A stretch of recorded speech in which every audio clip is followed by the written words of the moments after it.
தமிழ்நாட்டுக்கு நீங்க ஏதாவது ஒரு உறுதிமொழி கொடுக்கணும்னு கேட்டாராம் எடப்பாடி அமித்ஷாட்டு.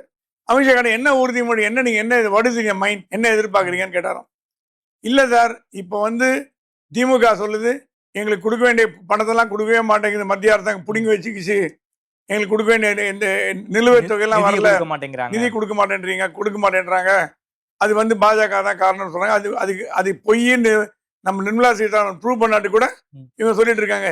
நீங்க வந்தா என்னென்ன திட்டங்கள் தமிழ்நாட்டுக்கு கொண்டாடுவீங்க, இன்க்ளூடிங் கச்சத்தீவு, எங்களுக்கு ஸ்டேட்மெண்ட் மாதிரி போடுங்க, ஒரு காமன் மினிமம் ப்ரோக்ராம் வச்சுட்டு அது பேசிஸில் நம்ம தேர்தலை சந்திப்போம். ஸோ பாஜகவும் இறங்கி வந்திருக்கு.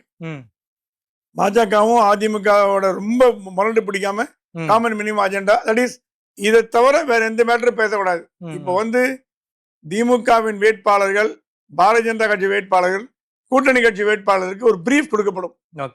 இந்த மேட்டர் தான் நீங்க பேசணும், இந்த மேட்டர்லாம் பேசக்கூடாது, இந்த மேட்டரை பத்தி பேசணும், சிறுபான்மையினர் திட்டி பேசக்கூடாது, இஸ்லாமியரை வந்து மரியாதையா ட்ரீட் பண்ணோம், அவங்க உண்டான அவங்களுக்கு ரெஸ்பெக்ட் கொடுங்க. ஏன்னா எடப்பாடி மாத்தி மாத்தி மாத்தி மாத்தி சொன்னது இஸ்லாமியர் வாக்கு எங்களுக்கு வராமல் போச்சுன்னா என்ன பண்றது, 60-40 வரலாம், 60 டிஎம்கே போகும், 40 வரலாம், இல்லை 70 டிஎம்கே போகும், 30 வரலாம்.